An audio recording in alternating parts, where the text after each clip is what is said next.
I saw myself in the citadel of Susa, in the province of Elam, beside the Ulai Canal. I looked up, and there before me was a ram with 2 horns, standing beside the canal. And the horns were long, but one of the horns was longer than the other, but grew up later.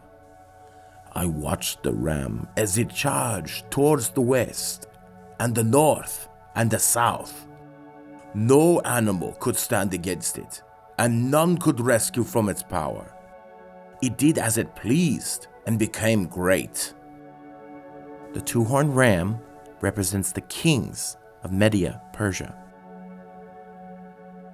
As I was thinking about this, suddenly a goat with a prominent horn between its eyes came from the west, crossing the whole earth without touching the ground. It came toward the 2-horned ram I had seen standing beside the canal and charged at it in great rage. I saw it attack the ram furiously, striking the ram and shattering its 2 horns. The ram was powerless to stand against it. The goat knocked it to the ground and trampled on it, and none could rescue the ram from its power. The shaggy goat is the king of Yavan, and the large horn between its eyes is the first king.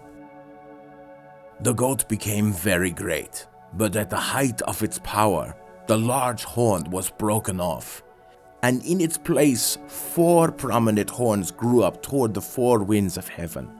Out of one of them came another horn, which started small, but grew up in power, to the south and to the east, and toward the beautiful land, Israel. The 4 horns that replace the one that was broken off represent the 4 kingdoms that will emerge from his nation, but will not have the same power.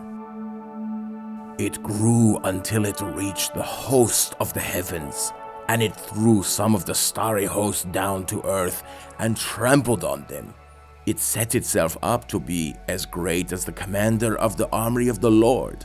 It took away the daily sacrifice from the Lord, and his sanctuary was thrown down.